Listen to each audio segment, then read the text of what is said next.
የጥይት ድምጽ ሰማሁ ማለት ነው። የሽጉጥ ድምጽ ማለት ነው።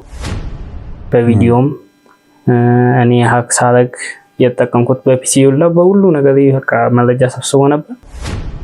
በዛ ማለት እኔ ግሪን ተጎዳው ማለት ነው እና ቀኝ ግሪን በጥይት ሽጉጥን አስቀምጦ ምናምን ሄደ ሻወር ሊወስድ። አይዞህ ያው ስሜታዊ አለመሆንም ነች።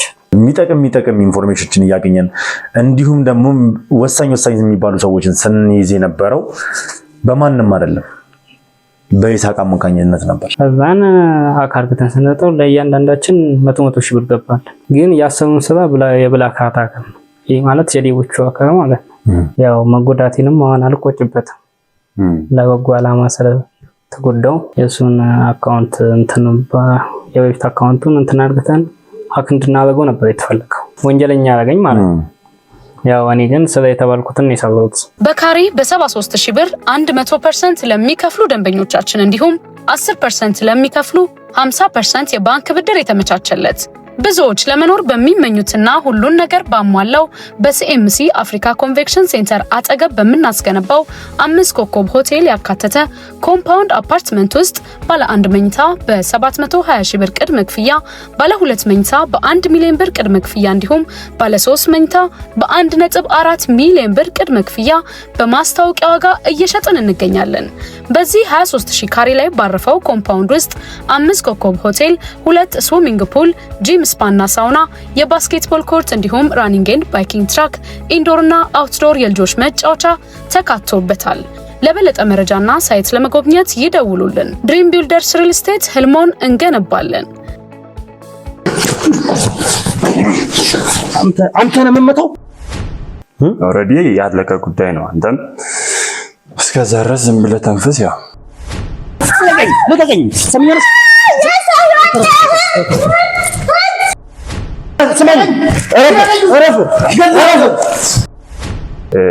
ዘበኛ አድርገን እዛ ጋር እንዲሰራ ያደረግነው የተከበረ ባለትዳር ነው እና እዛ ጋር ያወረድነው ያንተን ደካማ ጎን ማወቅ ስላለብን በጣም ብዙ ሰዎች ናቸው ጨለማ ቦታ ላይ የሚጠብቁኝ።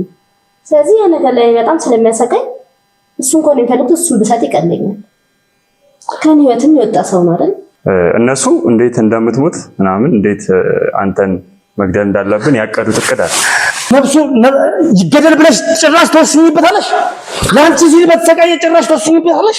ያንተን መውጫ መግቢያህን ከማን ጋር ትውላለህ፣ ስንት ሰዓት ትገባለህ፣ ስንት ሰዓት ትወጣለህ፣ ኢቭን ቤት ውስጥ ገብተህ የቱ ጋር ዘውትረህ ትቀመጣለህ የሚለውን ሁሉ እናውቃለን። ሁሉንም ነገር ማጣት አልችልም። ስሚ በላይን ያስገጭሽው አንቺ ነሽ።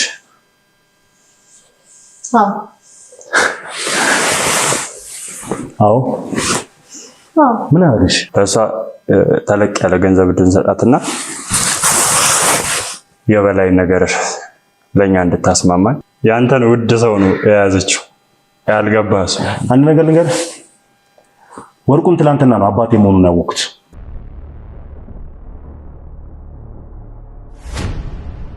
ሰላም የተወደዳችሁና የተከበራችሁ ውድ ቤተሰቦች እንደምን አላችሁ? እንደምን ቆያችሁ? እንደምን ከረማችሁ? በያላችሁ በሰላም እግዚአብሔር እንግዲህ ከሁላችሁም ጋር ይሁን እያልኩ እነሆ እንደተለመደው ዛሬም ብቅ ብያለሁ። እንግዲህ ውድ ቤተሰቦች ሰሞኑን በእኛ አባል ላይ የተከሰተው ነገር እያንዳንዱ ነገር ስናወራ ሰምታችኋል። ከዚህ ቀደም እንግዲህ በተደረገው ሰጣ ገባ ማለትም እኛ ጋር የተያዘውን መኩሪያን እንግዲህ ለማስመለጥ ትንሽ ግርግር ተፈጥሮ እንደነበረና የጥይት ተኩስም እንደተነሳ ተናግረን ነበር። በዛ ማለት እንግዲህ አንድ ወንድማችን ተጎድቶም እንደነበረ እንግዲህ እንዲሁም ደግሞ ጥይቱን የተኮሰው ሰው ወንድማችንን የመተው ሰው በሰዓቱ አምልጦ ቢሆንም ሳይውል ሳያድር ግን አግኝተነው መጠየቅ ወዳለበት ቦታ እንደወሰድነው እንግዲህ ከዚህ በፊት ተመልክታችኋል። ዛሬ ደግሞ ወንድማችን እንግዲህ ማለትም ይሳቅ በጥይት የተመታው ወንድማችን ከሆስፒታል ከወጣ ነው 2ኛ ቀን ሆኖታልና ምን ያለ የከፋ ነው ጉዳቱ? ማን ነው ይሳቅስ? የተመታው ልጅስ ከኛ ጋር ያለው ሚና ምን ይመስላል? እንዴትስ ወደኛ ገባ የሚለውን አንዳንድ ነገሮች ከሱ ጋር የምናወራ ያመናል ማለት ነው። ለዛም እንግዲህ ደግሞ ምስጋናንም ጭምር ማቅረብ ፈልጋለሁ። ምክንያቱም እኛ ውስጥ እንደነገርኳችሁ ከዚህ ቀደም እንግዲህ በርካታ ሰዎች ልክ እንደ ይሳቅ ልክ እንደ በላይ ያሉ ሰዎች ራሳቸውን አሳልፈው እስከመስጠት ድረስ ራሳቸውን ለጥይት እስከማጋለጥ ድረስ የሚደርሱ ጀግና ወንድሞች አሉንና እነዚህ እነዚህን ሰዎች እንግዲህ ውድ ቤተሰቦች ማመስገን እንዲሁም ደግሞ ማወደስ ግድ ይለናል። ስለዚህ ዛሬ እንግዲህ ከይሳቅ ጋር ወደ ሚዲያው ብቅ ብለናል። ይሳቅን ለመጀመሪያ ጊዜ እንግዲህ ሚዲያ ላይ እያቀረብኩት ነው። በርካታ ሰዎች እንዳሉን ከዚህ ቀደም ተናግሬያለሁ። በጣም በብዙ የሚቆጠሩ አባላቶች አሉን ከካሜራ ጀርባ ብዙ ስራዎችን የሚሰሩልን ህይወታቸውን ለኛ አሳልፈው የሚሰጡ በርካታ ጀግና ወንድሞች አሉን። እነሱን እንግዲህ ሁልጊዜ ወደ ሚዲያ ይዘው መምጣት ተገቢ አይደለም። ነገር ግን አንዳንድ ጊዜ እንደዚህ አይነት ክስተቶች ሲከሰቱ እነዚህን ሰዎች ሚዲያ ላይ አቅርቦ ማመስገን ማወደስ ይገባናል። እንደዚህ አይነት ነገሮች ስለተከሰቱ ብቻ ሳይሆን ሁልጊዜ እኛ ያው ከካሜራ ጀርባ የራሳችን የሆነ መመሰጋገኛና መወዳደሻ ፕሮግራሞች አሉን።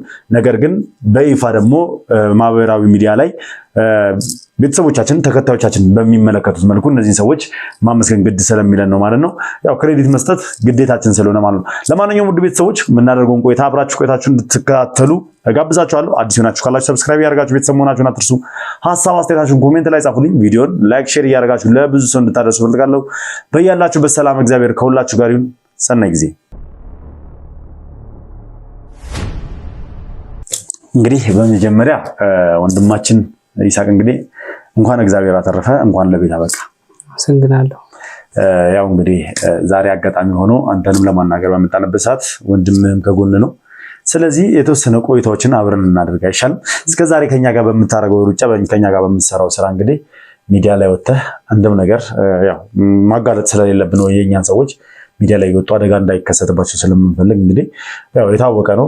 ደግሞ ስራህም ከሚዲያው ጀርባ ወይ ደግሞ ከካሜራ ጀርባ ያለውን ነገር ነው የምትሰራውና ዛሬ ግን ሚዲያ ላይ ስለወጣ እስኪ ስሜቱን ንገረኝ። ለመጀመሪያ ጊዜ ሚዲያ ላይ ቀርበህ ኢንተርቪው መደረጉ ምን ይመስላል?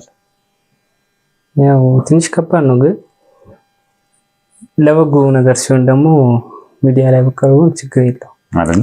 ያው በመጥፎ ነገር ስቀርብ ነው። ግን ከእናንተ ጋር በመስራቴ ደግሞ በጣም ኩራት ይሰማል። በጣም ጥሩ። ያው እንግዲህ ስራችን ምንም ጊዜ መልካም ነው። ስራችን ምንም ጊዜ በጎ ስራ ነውና ለዛም ደግሞ በርካታ ሰዎችን አፍርተናል። በተለያየ አጋጣሚ ወደኛ አምጥተናልና እስኪ ስለ አንተ እናወራ። ስለ ትውልድ ቦታ ማለትም የክፍለ ሀገር ልጅ ነህ ከዚህ ቀደም እንዳወራ ነውና እስኪ ስለ ቤተሰቦችና ስለ አስተዳደግ እናወራ።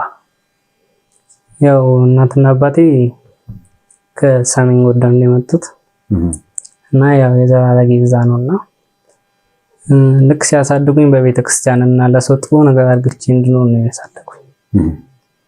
ያው የእነሱን አለያ ተከትዬ ፈጣሪም ደግሞ ወደ ጥሩ ሰዎች ወስዶኝ ያው መጎዳቴንም አሁን አልቆጭበትም።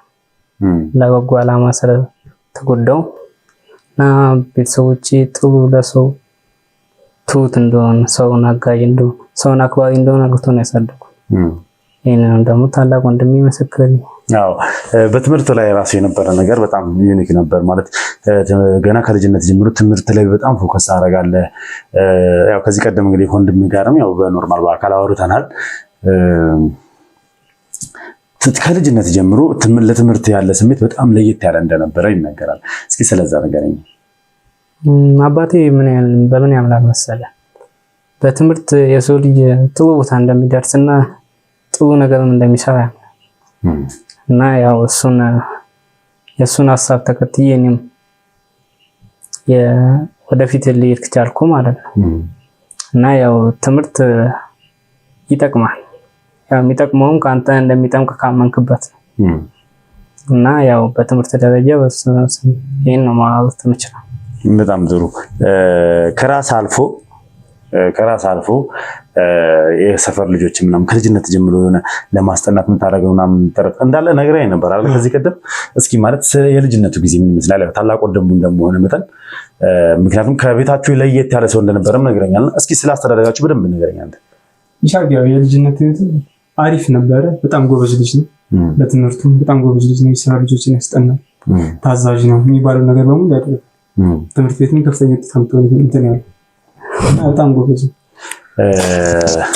ያው እንግዲህ ስለ ወንድሙ ስለሱ ሲመሰክርለት ትንሽ እየተሽኮረመመን ያለውና በነገራችን ላይ እንደምናውቀው ይሳቅ እኛ ኖርማሊ ከመጀመሪያም ጀምሮ ከኛ ጋር ሲገናኝ ማለት በቃ ባህሪው ወጣ ያለ ባህሪ የሚባል አይነት ሰው ነው። ማለትም በወጣ ያለ ባህሪው የምላችሁ ዝምታን የሚመርጥ ሰው፣ ከሰው ጋር መነካካት ኢቭን በቃ የሆነ ሰው እንኳን ጮክ ብሎ ካወራው ለዛ ሰው ተረጋግቶ የሚመልስ አይነት ሰው ነው። በቃ በራሱ መንገድ ራሱን አረጋግቶ ከማንም ጋር ላለመጋጨት በቻለው አቅም መልካም ስራዎችን እየሰራ መኖር የሚፈልግ አይነት ሰው ነው።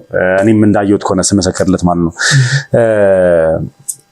ያው እንግዲህ ከቤታችሁ ትምህርት ጎበዝ የሆነው እሱ ነበረ። ስንት ናችሁ ቤት ውስጥ? አራት ልጆች። በምንድን ነው የምትተዳደሩት የነበረው? እኛ የምንተዳደር የነበረው በግብርና። አንተ ትምህርትህን ምን ያህል ገፍተሃል? እኔ 8 ላይ አቆምኩ። 8 ላይ ያቆምኩ። ከሱ በፊት ማለት ነው? ከሱ በፊት ያው ማገዝ የመጀመሪያ ልጅ እንደሆነ መጠን ቤተሰብ ማገዝ ስላለብኝ እኔም ወደ ግብርና ገባሁ። ትምህርት ነው ማለት እንግዲህ አንዳንድ ጊዜ ምን አለ መሰለህ እኛ ታላቅ ሆነን መቼም መማርና እንደ ይስሐቅ መመረቅ ትልቅ ቦታ መድረስ ትፈልግ ነበር አይደለ? ግን ለቤተሰብ ስትል ያንን ነገር ትተህ ራስህን መስዋዕት አድርገህ በግብርናው ቤተሰብን ስታገዝና ታናሽ እየተማረ ሲመጣ ምን አይነት ስሜት ነበረው? እስኪ ለሱ ማለት እሱን ታበረታተው ነበረ ወይስ ደግሞ እሱም ትምህርቱን አቁሞ ካንተ ጋር ቤተሰቡን እንዲያግዝ ነበር የምትፈልገው? እኔ እንዲማር ነበር ፍላጎት። እኔ በቃ ልጁ በጣም ጎበዝ ልጅ ስለሆነ እንዲማር ነበር ፍላጎቴ። እኔ አብዛኛውን የቤተሰቦችን ይሸፍናሉ። በትምህርቱ ምንም እንዳይጎልበት ማቴሪያሎች ሁሉ ያሟላለት እና በጣም ጎበዝ ነበር። እንደዚህ ክብር መብቃቱ ራሱ ደስ ይላል። አዎ እንግዲህ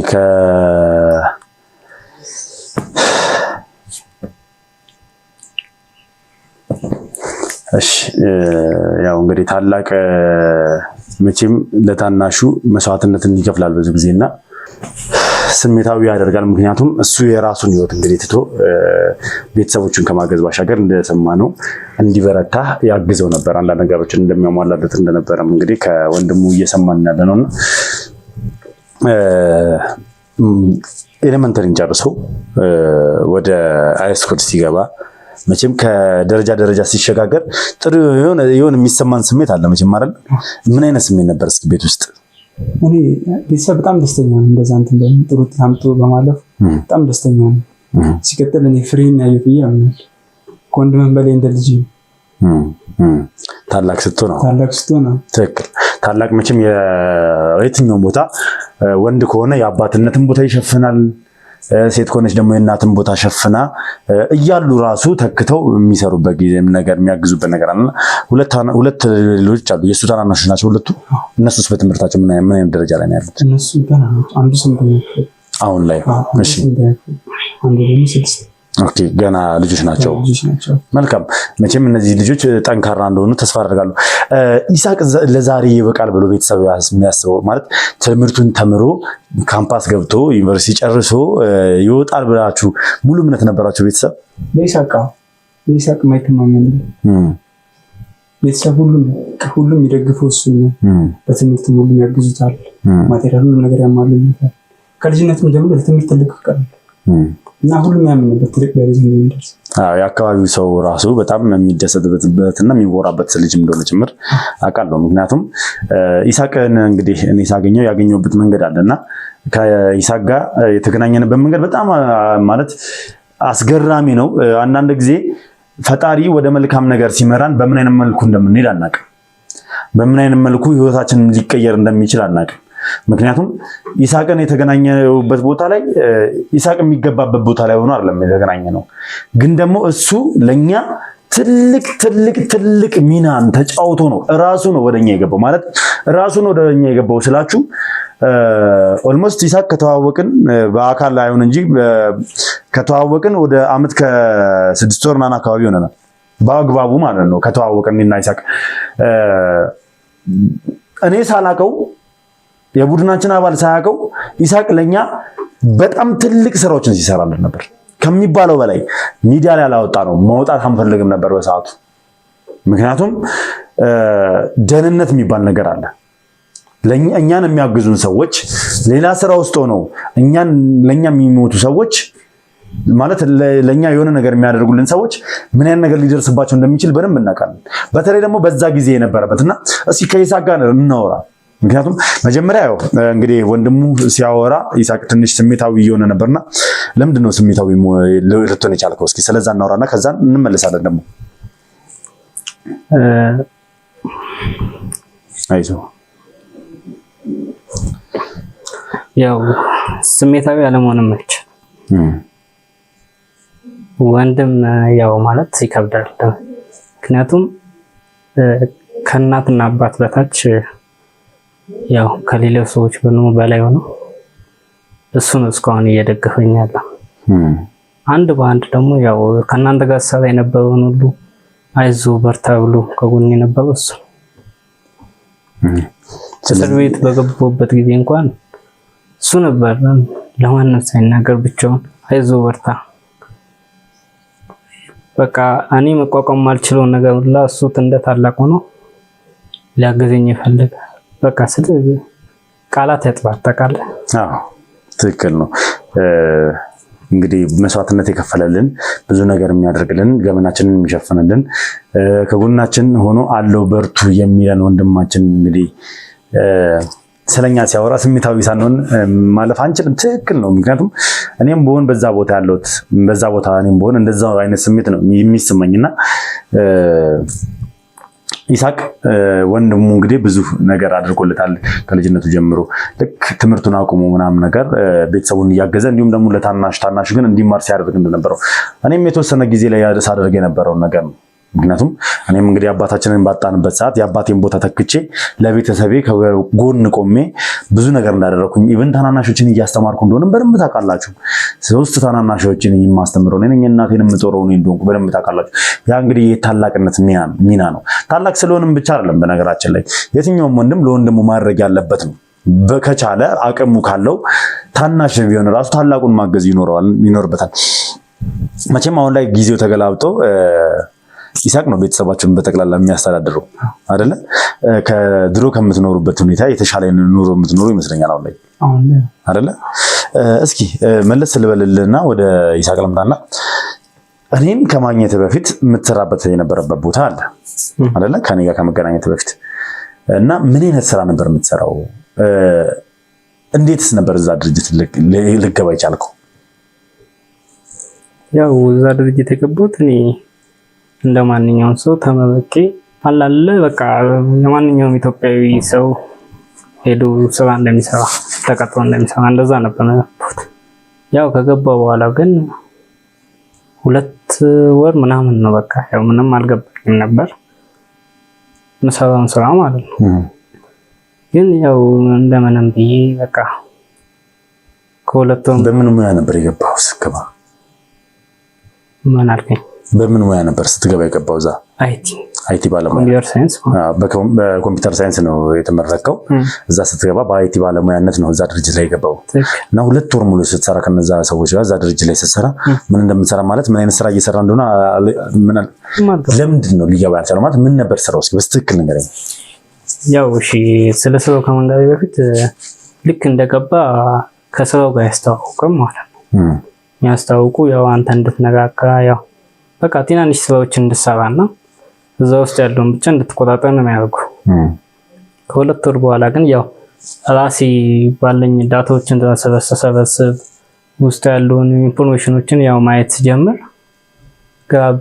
በቃ ያው ግራ መጋባት ጀምራለህ። አንተ ወተት ሲጠቁር ምን ታደርገዋለህ? ምንድነው ብለህ ግራ ነው የምትገባው። እኔ ደግሞ ከመጥቀው መጣሁት በቃ ከለር ወተት የሚለው ከለር ነው የጠፋኝ ማለት ነው። ግን ያው ቀስ ብዬ ልክ ሁሉንም ሳየው እና የሆነ ጊዜ ምን መሰለ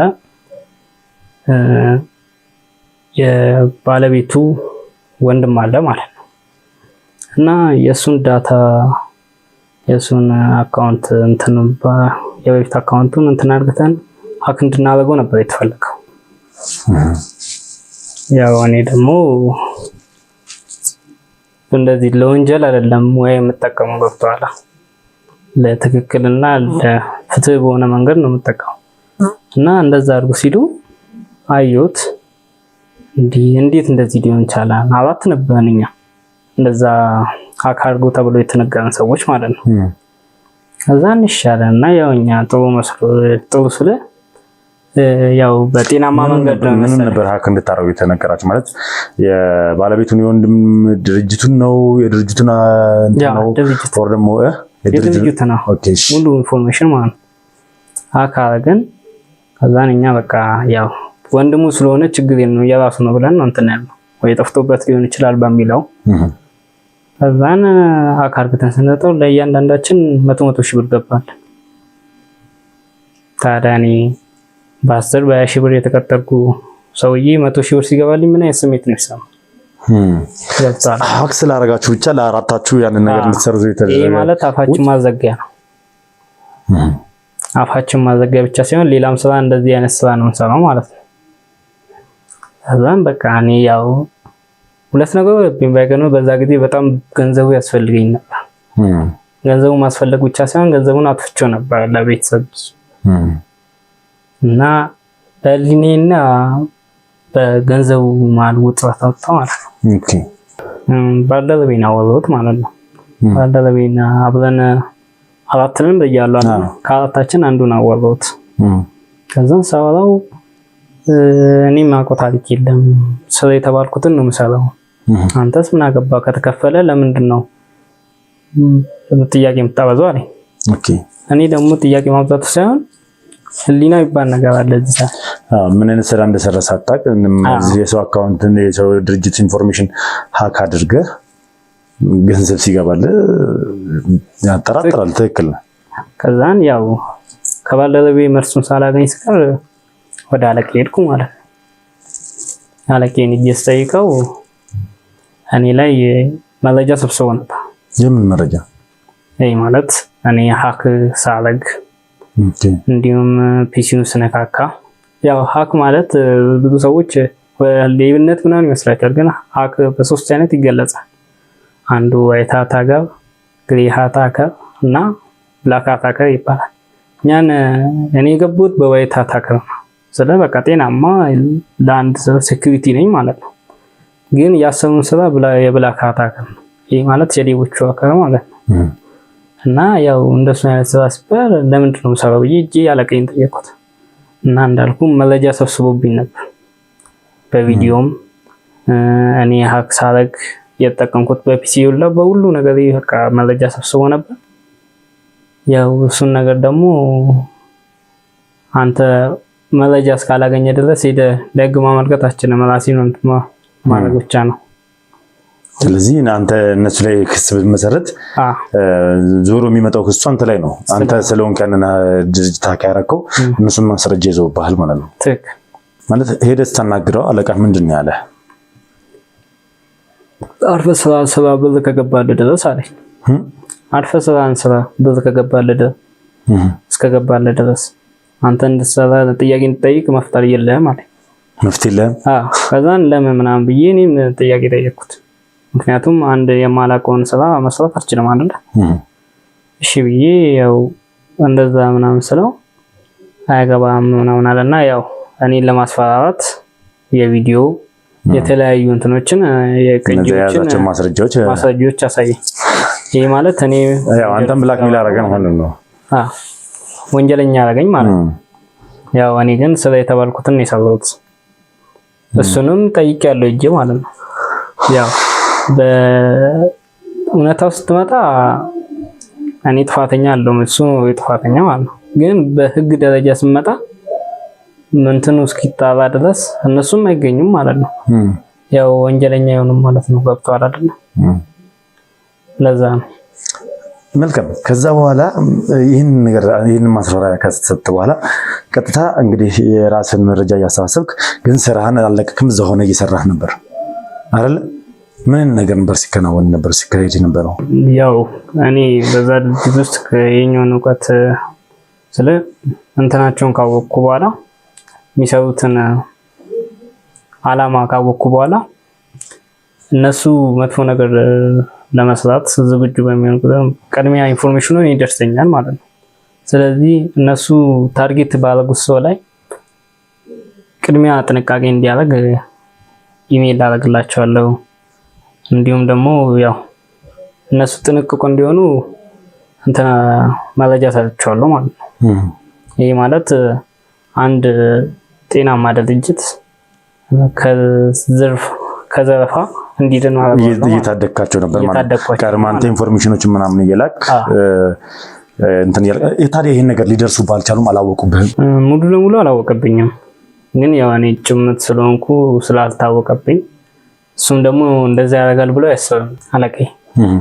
በዛ ምክንያት ያው ከአንዳንድ ለምንድን ነው እንደዚህ የምታደርገው ምናምን ብሎ አንዳንዴ እንትን ይልብኛል እንጂ እርምጃዎችን ይወስድብኛል። ያው እርምጃ የሚወስድብኝ የደሞዝ መቀነስ፣ ያው ተጨማሪ ስራዎችን እኔ እንድሰራ ምናምን ያደርግብኛል። ያው እንደውም ተጨማሪ ስራ መስራቴ ለኔ ቀደም ብዬ እንድዘጋጅ ያደርገኛል ማለት ነው። ኢንፎርሜሽኖችን እንድታቀማ ያደርጋል። ያው ግን እንትን ከደሞዝ ቅነሳዎች ብዙም ጉዳት አላጋጠመኝም። እንግዲህ ተመልካቾች እንድታውቁት የምፈልገው ምንድነው ልጅ ከዛሬ 1 ዓመት ከ6 ወር በፊት ከእኔ ጋር ስንተዋወቅ ይሳቅ እንግዲህ በኢሜል ነው የተዋወቅ ነው። በኢሜል ነበር ስንናገር የነበረው ማለት የዛሬ 1 ዓመት ከ6 ወር የነበረውን ነገር ወደ ኋላ መለስ ብላችሁ ማስታወስ ትችላላችሁ ሁላችሁም። ማለት ከዓመት ከ6 ወር በፊት የነበረውን ነገር ማለት ነው። በእነ አቶ መስፍን በኩል ምን አይነት ነገር ውስጥ እንደነበረን ታስታውሳላችሁ ሁላችሁም።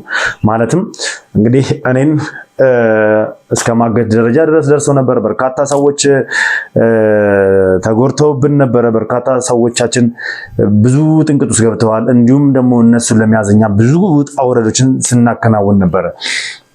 ብዙ ልፋቶችን ስናደርግ ነበረ። በዛ መሀል እንግዲህ ከኔ ጋር ማለት በአካል ባንተዋወቅም የኛን ቡድን የኛን ክሩ ባያቆም አንዳንድ ነገሮችን አንዳንድ ኢንፎርሜሽኖችን ለኛ እያቀበለን ነበር። እስኪ ስለዛ እናወራለን። ስለዛ ከማውራታችን በፊት ወደ ወንድምየው ልምጣ። ወንድምህ እንደዚህ አይነት ድርጅት ውስጥ ገብቶ እንደዚህ አይነት ስራ እየሰራ እንደነበረ ታውቅ ነበረ? ማለት የማይፈልገውን ስራ ትክክለኛ ያልሆነ ስራ እየሰራ እንደነበረ ታውቅ ነበር? ያው እኔ መጀመሪያ አካባቢ ላይ አላውቅም። ስራ አገኘሁ ሲለኝ እኔ በጣም ደስ ያለኝ። ያው ወንድም አስተምረህ ምን ብለህ ስራ ሲያገኝ በጣም ደስ ይላል። እውነት ነው፣ ወንድምነት ማለት ነው። እና አሪፍ ስራ እንደሚሰራ ማውቀው እኔ እንደዛ ነው። ለእኛም ደግሞ አሪፍ የሆነ በየወሩ ተቆራጭ ያደርግልን እና አሪፍ ላይ እንደነበረ ነበር የማውቀው።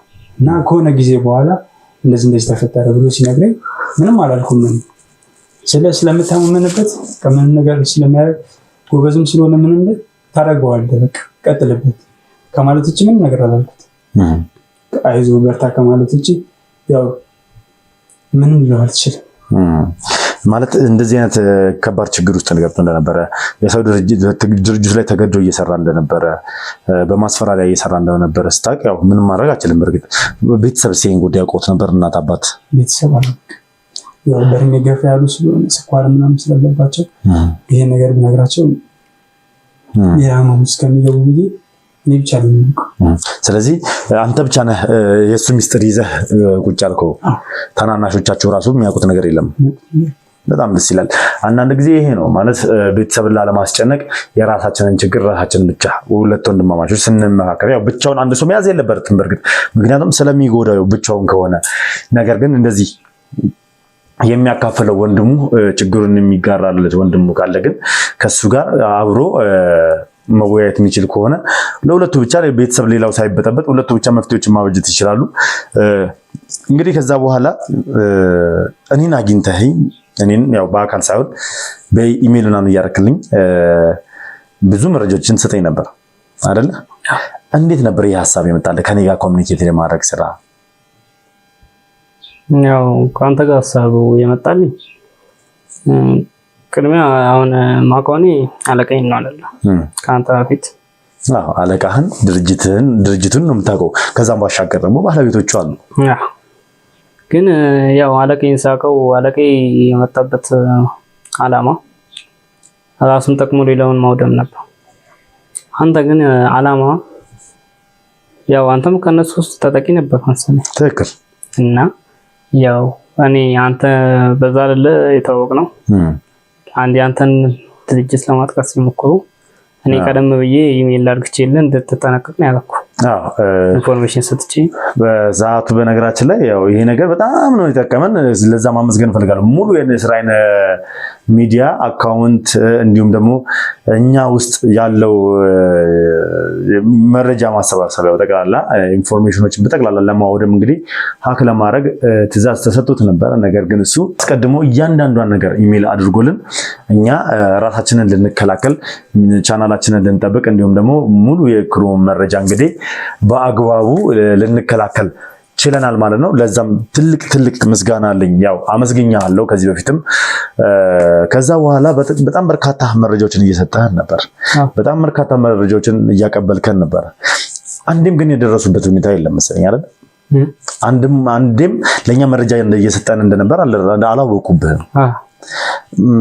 ኢቭን ለኔ የነሱ መረጃ እየሰጠኝ ነበር።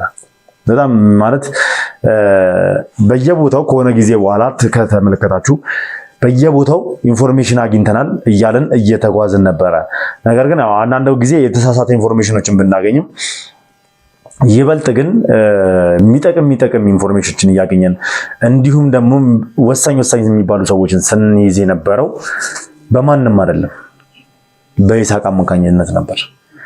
መረጃዎችን እየላከልን ያሉበትን አድራሻ እየደረሰበት እሱ ለኛ እያሳወቀን በተለያየ አይነት አጋጣሚ እንግዲህ ብዙ መረጃዎችን ሰጥቶን እሱ በቦታው ተገኝተን እነ መስፍንን እንግዲህ ልንጥሉላ እስክንችል ድረስ ያገዘን ወጣት ነው። የእውነት ነው። ምክንያቱም ይህ ልጅ መልካም ልብ ስላለው ውስጡ ንጹህ ስለሆነ ክፋትን ስለማይፈልግ ኃጢአትን ስለማይፈልግ ዝርፊያን ስለማይፈልግ ሰውን መበደል ሰውን ማስተካየት ሰውን መጨቆን ስለማይፈልግ እውነትንና ፍቅርን ስለሚመርጥ ከኛ ጎን ቆሟል። በሰዓቱ ከኛ ጎን ሆኖ አግዞናል። ከዛ በኋላ እንግዲህ እነ መስፍን ላይ ከደረስን በኋላ ያው አቶ መስፍንም እንግዲህ ራሱን ያጠፋው ሁላችሁም ታውቃላችሁ። እኛ በደረስንበት እኔና ዘላለም በደረስንበት ቦታ ላይ ነው እንግዲህ ራሱን ወዲያውኑ ያጠፋው ፊት ለፊታችን። የዛም ጊዜ ምን ያህል ድንጋጤ ውስጥ ገብተን እንደነበር ሁላችሁም ታስታውሳላችሁ። ቪዲዮ ራሱ ለመልቀቅ 1-2-3 ቀን በጣም ደንግጠን ዘግይተን ነበረ። በጣም ተጨንቀን ስለነበር አእምሯችን ጥሩ ስላልነበረ እንግዲህ የነበረው ነገር ታስታውሳላችሁ። ነገር ግን ከዛ ጊዜ በኋላ እኔ መልሼ ኢሜል አድርጌለት ነበርና ማንነቱን ምናምን ስጠይቀው ነግሮኝ ምናምን ነገር ማንነቱን በአካል ላገኝና ላውራ ብዬው ነበርና ወዲያው ፈቃደኛ ሆነልኝ። ከኔ ጋር ተገናኝተን አውርተን ነበር። የዛን ጊዜ እስኪ ምን እንደተፈጠረ እናስታውስ። በተገናኘን ሰዓት ያወራናቸውን ነገሮች ያው ስንገናኝ እኔ አንተም ማግኘት ያን ቀን በጣም ደስ ብሎኝ ነበር። ያው ለዚያም ደግሞ ስላገኙ ህይወቴ በጣም ትላልቅ ለውጦችን አግኝቼበታለሁ። እንዲሁም ከሊኔም ንጹህ እንደሆነ አልከታይ እንዳልከው ያኔ ያሳምነ የሰሩት ነገር ያው እኔም ለበጎ ነገር ከውስጡ እንደወጣው እንደዛም ቢሆን ያው ጥፋት መቼስ ጥፋት ነው አይደል? ትክክል። ጥፋት መቼም ጥፋት ነው። ስለዚህ ያው ወንጀል ነው ብላልከኝ አብዘን ነው ወደ ፖሊስ ጣቢያ ነው አይደል? አዎ። አሳምነኝ ወደ ጣቢያ ይገኛልክ። ትክክል። ለዚህም ደግሞ አመሰግናለሁ። አሁንም ያው ከዛ በፊት ግን እንደውም ወንጀሌን ጥፋቴን ከጨረስኩ በኋላ አብረን እንሰራለን ብዬ ቃል አስገብቼ ነበር። ቃል አስገብቼ ነበር የሄድኩት። ያው አንተም ደግሞ ቃልን ሳታጥፍ የወንጀል ቅነሳ ከፍርድ ቤት ተሰጥቶኝ ያው ራሴ በመምጣቴና ሁሉንም ነገር ያው ጥፋቴ በጣም ዝቅተኛ በመሆኑ እነሱ አይቶ ለ5 ወር ምናምን እስር ቤት ቆይቻለሁ። ከወጣሁም በኋላ አንተ ጋር መጥቻለሁ። ከአንተ ጋር መስራት ትችላለህ። ያኔ ምንድነው ተመልካቾች ሞር ደግሞ እኔ ለመግለጽ ያክል ይስሐቅን ባገኘሁበት ሰዓት ከነሱ ጋር ይሰራ እንደነበረና የነሱ ባልደረባ እንደነበረ የተለያዩ ድርጅቶችን ሀክ እንደሚያደርጉ እንደነበረ እንደሚዘርፉ እንደነበረ ባጫወተኝ ሰዓት ወንጀል ነው። ተገዶ የሚግባ ሳያቅም ይግባ በገንዘብ ተታሎ ይግባ ወንጀል ነው። ያው እሱ ላይ ማስረጃዎችን ይዘውበት አሻውረውትም ቢሆን በተወሰነ መልኩ የተወሰነ ድርጅቶችን ንብረት እንዲወድም እንዲዘረፉ እገዛ አድርጓልና በህግ አግባብ መጠየቅ አለበት። ነገር ግን ፍርድ ማቅለያ የሚባል ደግሞ ነገር አለ። ፍርድ ማቅለያው ምንድነው? የነሱን ስራ በጠቅላላ ኢቭን በኢሜል ደረጃ ኢሜል ያደረጋላቸውን ድርጅቶች እየሄድኩኝ አውርቻቸው ማለትም እሱ አውቋቸው ቀድሞ እንዳይዘረፉ ሀክ እንዳይደረጉ ኢሜል ያደረገላቸውን ድርጅቶች እየሄድኩኝ አናገራቸው። አላወቅንም ከማን እንደመጣ። ነገር ግን በእንደዚህ አይነት መልኩ እንደዚህ አይነት ኢሜል ገብቶልን ድርጅታችን ተርፏል ምናምን ብለው አሳይተውኛል ኢሜላቸውን ምናምን በሰዓቱና እነዛን ማስረጃዎች ሰብስበን እንግዲህ እኛም የጠበቃዎቻችንን አቁመን ለፍርድ ቤቱ እንግዲህ የፍርድ ማቅለያና እንዲሁም የሀገር ሸክም የሆኑትን እነዛን ወንበዴዎችንም በእጃችን ስር እንድናስገባ ትልቅ እርዳታ እንዳደረገ ለሀገራችን ትልቅ ውለታ እንደዋለ ለኛ ትልቅ ውለታ እንደዋለ ወንጀለኞችን እንዳጋለጠና ያንን ድርጅት እንዳጋለጠም ጭምር አስመስክረንለት ከጥፋቱ እንግዲህ መልካም ስራውና መልካም ነገሩ ስለጎላ ምንድነው የሆነው የፍርድ ማቅለያ ተደረገለትና በአጠቃላይ ያው እንግዲህ ከና መክሮ 5 ወር ታስሮ እንዲወጣ ነው የተደረገው። እንግዲህ ሊገባ ሲል ገና ወደ ጣቢያው ስንሄድ ራሱ ቃሉን ሊሰጥ ሲል ወደኋላ አልሸሸም፣ አልፈራም፣ እምቢ አላለም። ችግር የለውም ቅጣቴን አግኝቼ መውጣት ፈልጋለሁ። አዎ ጥፋተኛ ነኝ፣ ነገር ግን ስወጣ ካንተ ጋር መስራት እፈልጋለሁ፣ መልካም ስራ ላይ ነው መሰማራት የምፈልገው ብሎ ጥያቄ አቅርቦልኝ እኔም እንግዲህ እንደዚህ አይነትን ሰው እንደምፈልግ እንደዚህ አይነትን ሰው እንደምወድ ታውቃላችሁ። ስለዚህ ስለሱ ስለ ቤተሰቦቹ ምናምን ነገር ስለ ትውልዱ ስለ እድገቱ ሞር እስከ ያረጋገጥኩኝ ጠበቅኩት እሱ ታስሮ እስከሚወጣ ድረስ። ወንድሙንም በዛ መሃል አግኝቼው ነበር። ወንድሙ ነበር እየመጣ የሚጠይቀው ምናምን ነገር። በዛ መሃል እንግዲህ ምንድነው እሱ በታሰረበት ሰዓት ያው በየወሩ ለቤተሰቦቹ ያስለመዳቸው ተቆራጭ አለ ከደሞዙ የሚያገኘው። ያ ነገር ግን እንዲቆረጥ አልተፈለገም ነበር። ምክንያቱም ልጃችን ምን ሆነ የት ገባ እንዴት ምን ተፈጠረ ብለው እንዳያስቡ ያንን ነገር በእኛ በኩል እየተሸፈነ ወንድሙን ብቻ እያገኘን ወንድሙ ደግሞ እየተመላለሰ እየጠየቀው ፍርዱን ጨርሶ በአግባቡ ወጣ። የዛ ሰዓት ደግሞ እኛ በፍቅር ተቀበለ ነው እኛ ጋር ገብቶ ድምፁን አጥፍቶ ቤተሰቡን መልሶ መርዳት ጀምሮ ሌላ ነገር ውስጥ ሳይገባ እንግዲህ መልካም ስራዎችን እየሰራ እስቲል እስካሁን ድረስ ከኛ ጋር ቆይቷል። ውድ ቤተሰቦች ሰሞኑን እንግዲህ ያው እየሰራን ባለ ነው በዲና በኩል እንግዲህ ዲና እያደረገች ባለችው መንገድ ወንድማችን በላይን እንግዲህ ያደረጉትን ነገር ታውቃላችሁ። ከዛም ባሻገር ደግሞ ወንድማችን በላይ ላይ ውሳኔ ለማስወሰን እንዲሁም ደግሞ የበላይን ፍቅረኛ የሆነችውን ያስረገዛትን እንግዲህ ያሳመናትን በገንዘብ የገዛትን ረድኤትንም ጭምር ባለቤቴን የቻለውን እኔ ሰፈር ላይ እንደ ዘበኛ ሆኖ እንደ ሰፈር ጠባቂ ሆኖ የተቀጠረው መኩሪያ በራሱ እንግዲህ እኛ እጅ ላይ ገብቶ ታስሮ እንደነበረ ታስታውሳላችሁ። እሱን ለማስመለጥ እንግዲህ የመጣው ወጣት ይዘነው እሱንም እንግዲህ በምን አይነት መልኩ ሳናገረው እንደነበረ ተመልክታችኋል። እሱ ነው እንግዲህ ወንድማችን ይሳቅ ላይ ጥይት ተኩሶ በሰዓቱ አምልጦ የነበረው ነገር ግን በቁጥጥር ስር በፈጠነ ሁኔታ አውለናል። እስኪ እዛን ቀን ምሽት ምን ነበር የተፈጠረው? አጫውተኝ እስኪ ስለዛ ነገር። ያው ያ ቀን ምሽት እኔ ያው እንደዚህ አይነት ነገር ገጥሞኝም አያውቅም ነበር። ግን ምክንያቱም አንተ የምትሰራው ኮምፒውተር ላይ ነው፣ አንተ የምትሰራው አይቲዩ ላይ ነውና እኔም እንዴት እሱ ፊት ለፊት ሊጋፈጥ ቻለ ብዬ ነበር። ያው በእርግጥ የኛ ሰዎች እንዴት የሚባል ነገር የለም። እኛ ጋር ያሉ ሰዎች የትኛውም ባለሙያ አጋጣሚ ችግር ከተፈጠረ ራሳቸውን አጋልጠው ለመስጠት ነው የሚሞክሩት እንጂ ወደኋላ የሚሸሹ አይነት ሰዎች አይደሉምና እኔም በጣም ደንግጬ ነበር። አንተ መሆንህን ስሰማ እንዴት አገኙት የሚል ነገር ነበረ እንትን ያለኝና እንዴት ነው ማለት እስኪ የተፈጠረው ነገር በደንብ አብራራልኝ። ያ ቀን እኔ ያው ቢሮ በስራ ተጠምጄ ነበር። ያው ስራዬን እየሰራሁ እንዳለ አንዱ ቀን ውስጥ ቦዲጋርዱ መጣና ሻወር ልውሰድ ምናምን ብሎኝ ነበር። በካሬ በ73000 ብር 100% ለሚከፍሉ ደንበኞቻችን እንዲሁም 10% ለሚከፍሉ 50% የባንክ ብድር የተመቻቸለት ብዙዎች ለመኖር በሚመኙትና ሁሉን ነገር ባሟላው በሲኤምሲ አፍሪካ ኮንቬንሽን ሴንተር አጠገብ በምናስገነባው 5 ኮከብ ሆቴል ያካተተ ኮምፓውንድ አፓርትመንት ውስጥ ባለ 1 መኝታ በ720,000 ብር ቅድመ ክፍያ፣ ባለ 2 መኝታ በ1 ሚሊዮን ብር ቅድመ ክፍያ እንዲሁም ባለ 3 መኝታ በ1.4 ሚሊዮን ብር ቅድመ ክፍያ በማስታወቂያ ዋጋ እየሸጥን እንገኛለን። በዚህ 23000 ካሬ ላይ ባረፈው ኮምፓውንድ ውስጥ 5 ኮከብ ሆቴል፣ 2 ስዊሚንግ ፑል፣ ጂም ስፓና ሳውና፣ የባስኬትቦል ኮርት እንዲሁም ራኒንግ ኤንድ ባይኪንግ ትራክ፣ ኢንዶር እና አውትዶር የልጆች መጫወቻ ተካቶበታል። ለበለጠ መረጃና ሳይት ለመጎብኘት ይደውሉልን። ድሪም ቢልደርስ ሪል ስቴት ህልሞን እንገነባለን። ሽጉጥን አስቀምጦ ምናምን ሄደ ሻወር ሊወስድ ከዛን ያው በዛ መሀል ብዙም አልቆየም እሱ እንደገባ የጥይት ድምጽ ሰማሁ ማለት ነው። የሽጉጥ ድምጽ ማለት ነው። ከዛን እኔ ሳላስበው በቃ ሽጉጥን ይወጣው ማለት ነው። የሱን ሽጉጥ ማለት ነው። ያው እሱ ገብቷልና የሱን ቦታ ለመሸፈን ነው የወጣው ሮጠ ማለት ነው። ያው ከዛን ልክ ስወጣ ብዙ ሰው በቃ ምሽቱን ተገና አድርጎት ምናምን ነው መሰለኝ በጣም እንትን ነው።